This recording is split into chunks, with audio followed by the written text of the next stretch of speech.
We've already seen how Magnus Carlsen destroyed Wesley So in game 1 of their match. There followed a couple of draws, and this is game 4 with Wesley So needing to win to tie the set. Don't forget, like, comment, share and subscribe. Let's get it to 100k subs. Join us on the journey. So here we go. Wesley with the white pieces. And it's a gioco piano, this move, bishop c4. What a sensible move on an excellent diagonal. Bishop c5. And now pawn c3. So the point of this move is in order to support the pawn coming to d4. That's one of the points. But in fact, after knight f6, this move d4 doesn't really give white very much at all. And that's why d3 is played, just to guard that pawn.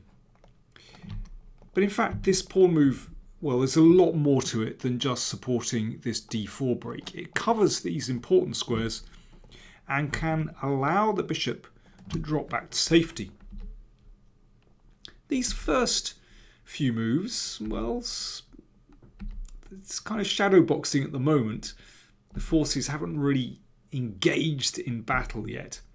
So the point of putting the bishop here is that black was threatening to play knight here and take that bishop. So basically, if it's attacked now, he can simply drop back here. Bishop e6, and Wesley decides he wants to keep that bishop on the board. You can exchange here, but it doesn't really give white very much. So bishop c2, just tucking it out of the way. Looks a bit passive, but very often that bishop is a really important piece. Well, as we saw in game 1 of their match when Magnus had a bishop on c2. Very often the bishop can suddenly spring into the game when there's a pawn break. Now, white would like to play knight g5 to attack that bishop. So one possibility is to play pawn to h6 to stop knight g5. There is a problem with that. White can actually play pawn to g4 and use that pawn on h6 to break open the position. So instead, Carlsen broke in the middle straight away with pawn to d5. Well, that's an ambitious move because black is claiming more ground in the centre. But there are drawbacks.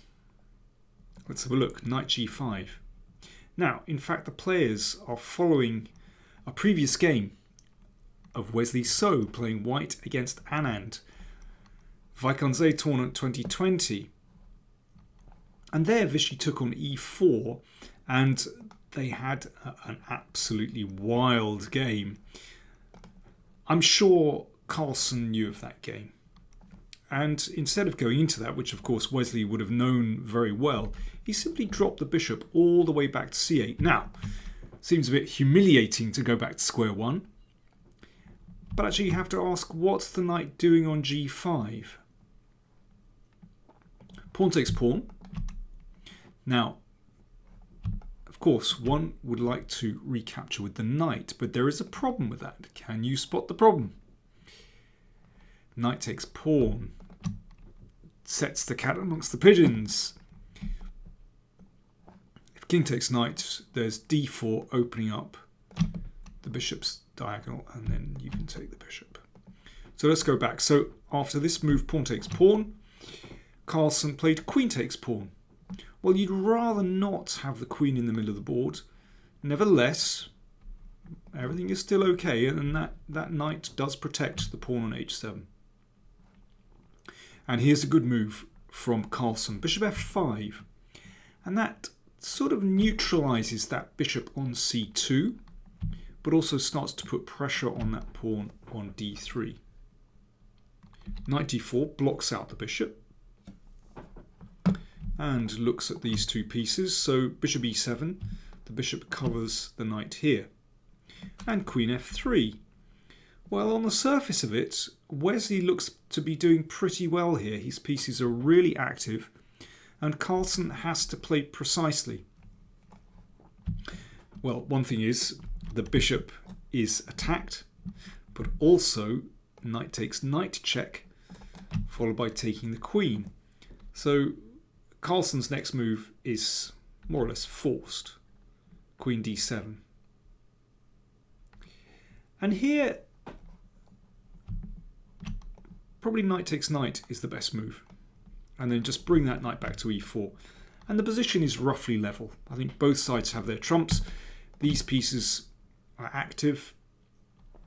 But black does have a nice space advantage. That's the nice thing from black's point of view. But Wesley played b4. Now, in itself, that's not a mistake.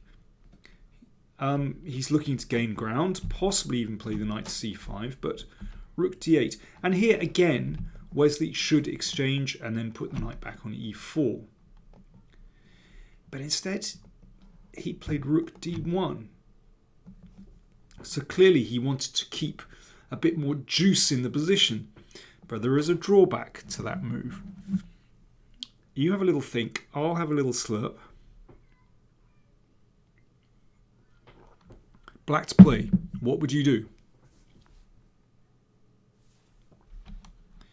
Knight d5, excellent move.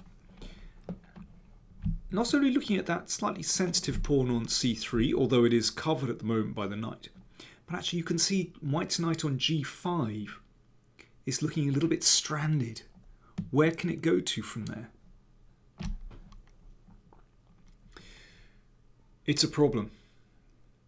Wesley looked to break open the position with d4, and there's now a threat of playing the knight c5, and when that's taken, bishop takes bishop. So he's fighting fire with fire, and also the rook is opposite the queen. So this is tricky. Carlsen just played bishop g6, just removing that bishop from any danger. Good move. Pawn takes pawn, although black is actually threatening simply to take here. So pawn takes pawn, knight takes. Dangerous for the queen, of course, has to move to the side. And knight c4. Now, really, Wesley should be putting that knight back on f3, but it's an uncomfortable situation. Tell you white's problem here. Yep, I'm going to say it. Split rooks. You can see that bishop on c1 stands in the way of the rooks. That bishop doesn't really have a good square to go to. Let's look at the possibilities. Obviously, those are impossible. The bishop would just be taken by this knight. Oops, like that. d2 doesn't look very attractive. Again, it's in the knight's sights here. In fact, all these squares are covered by the knight. Not great from white's viewpoint. That's why knight c4 was an excellent move. It actually looks to dominate white's bishop. And if that bishop doesn't come into play, then the rook in the corner doesn't come into play, protecting the rook on d1. This is the issue. Nevertheless, knight f3 was possible, keeps white in the game. h4 is pushing it. That's really pushing it. And Carlsen just took a little time out to play queen c6. Excellent move. Removing the queen from the power of the rook on the d file. And here it's already very, very difficult just because of the poor situation of the bishop. Rook d4 played. This is a blunder though. Black to play. Knight takes pawn. Good move. If pawn takes knight, then rook takes rook. Black wins material. Rook takes rook. And here, well, if that's taken, then this gets taken. Probably still better for black, but it's much better to take this here. Rook takes rook at the other end of the board, forced. Now the rook is attacked. Rook b1. And simply bishop takes knight. Carlsen has one material. He has, let me see, bishop and knight against a rook, plus an extra pawn as well. This is completely winning for black. Knight takes bishop, queen takes knight, and here actually Wesley resigned. Was that premature? Not really. I mean, this bishop is still in massive trouble. Black dominates the center. These knights are just wonderful. Let me just give you a quick example of what could happen. Let's say f3, queen d3, perhaps threatening a check, and bishop c5.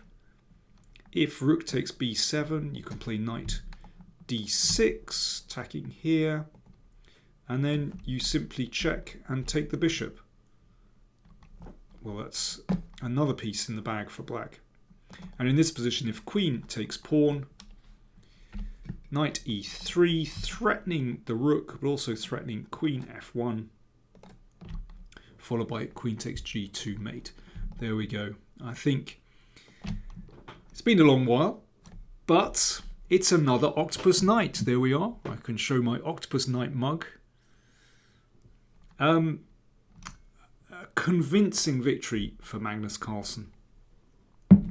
But Wesley looks really out of sorts. You know, he started off the tournament such great form, but, well, he seemed to collapse today. In the other match, the final, the one we should be really concentrating on, there were 4 draws between Anish Giri and Yanyapom Nishi.